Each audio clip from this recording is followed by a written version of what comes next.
Hello, NBA fans, and welcome back to the NBA The Week That Was. Just as the last two episodes have been, this episode will be an in depth analysis of one NBA team. I am really enjoying this format, and I believe I can really help you guys understand how the NBA works through analyzing specific teams. Anyways, let's not waste a moment and get right into the 10th episode of the NBA The Week That Was. This week, I will be talking about one of the most surprising teams in the league this season, the Dallas Mavericks. No one expected the Mavericks to go from a lottery team just last season all the way to sitting in sixth place of the Western Conference halfway through the season.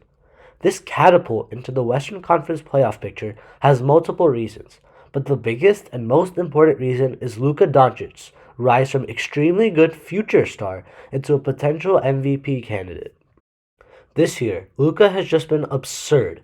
As a 20-year-old, he is averaging 29 points, 9.5 rebounds, and 9 assists on 46% shooting per game. He is a three-level scorer. He is an outstanding playmaker with unparalleled passing vision, but most importantly, he plays with the confidence and mentality of the greats. Luka has emerged as a leader for the Mavericks, and he is the focal point of this team. One could say that Luka is the sun, and the rest of the Mavericks organization is the solar system orbiting around him. Not only do Luka's basketball skills motivate his teammates to play better, but his natural leadership abilities as a young player are evident and are a big reason for the Mavericks' success. However, with Luka out as he is right now, the Mavericks don't slow down. They have acquired some great players that every team with a superstar needs to compete. The Mavericks have a star duo, with one of these stars being Luka. The other star is the Latvian Kristaps Porzingis. Porzingis, also known as the Unicorn, was acquired at the trade deadline last year, but the first game he played in a Mavericks jersey was this year. Porzingis was sidelined with an ACL injury last year, but this year he is playing right where he left off with the Knicks. Porzingis is a 7'3" power forward who can shoot with the best of them and is undoubtedly one of the best offensive big men in the game. He is the perfect complement to Luka's greatness, and he was the perfect pickup for the Mavericks.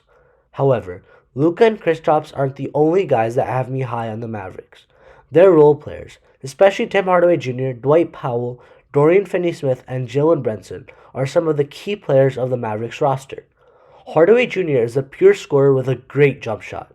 Powell was a great rim-running center for Luka, who would improve exponentially this year. Unfortunately, he ruptured his Achilles and is out for the remainder of the year. Dorian Finney-Smith is a great defensive wing who can guard multiple positions and has a great three-point stroke. He plays a role similar to PJ Tucker's role in Houston. Lastly, Jalen Brunson, the backup point guard, who is actually an alumnus of my high school, brings great playmaking and leadership off the bench. It doesn't feel like Brunson is a second-year player in the league with the maturity and poise he brings on the court. All of these role players, plus others I didn't mention, have been equally as important in the Mavericks' rise to glory this year. The last key to the Mavericks' success is Coach Rick Carlisle. Carlisle is one of the most experienced coaches in the league. He led the Mavericks in one of the greatest final victories of the century. He has consistently made the Mavericks a successful team. His demeanor and experience is crucial for the young locker room of the Mavericks, and he has helped nurture a winning mentality that runs throughout the team. Overall, I do believe that the Mavericks are for real, and they will be contenders for years to come.